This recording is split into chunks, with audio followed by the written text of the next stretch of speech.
96 మందిని కాల్చి చంపి శవాల చుట్టూ నగ్నంగా బతుకమ్మ ఆడించిన దారుణం. ఇది సినిమా కాదు, మన తెలంగాణ చరిత్రలో జరిగిన నిజం.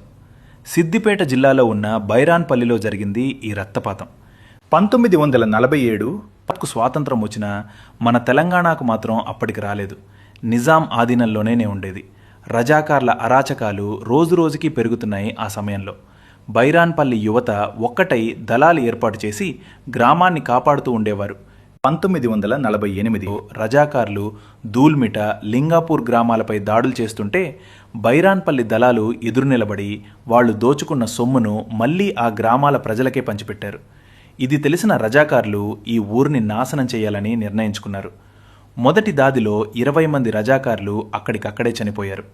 అందరూ నిద్రలో ఉన్న సమయంలో తెల్లవారుజామున 3 గంటలకు అకస్మాత్తుగా దాడి చేశారు. ఊరిపై ఉన్న బురుజును ధ్వంసం చేసి ఒక్కొక్కరి మీద బుల్లెట్లు వర్షంలా కురిపించారు. 96 మందిని అక్కడికక్కడే కాల్చి చంపేశారు. ఆడవాళ్లను మణభంగం చేసి శవాల చుట్టూ నగ్నంగా బతుకమ్మ ఆడించారు. మొత్తంగా 128 మంది బైరాన్పల్లి ప్రజలు వీరమరణం పొందారు. ఈ ఘటన దేశమంతా తెలిసింది. ఆ తర్వాత ఆపరేషన్ పోలో ద్వారా నిజాంపై దాడి చేసి హైదరాబాద్ను భారత్లో కలిపారు. ఆ రోజు నుండి బైరాన్పల్లి అనే పేరుకు ముందు వీర అనే గౌరవం చేరింది. మీ ఫ్రెండ్స్ షేర్ చేయండి.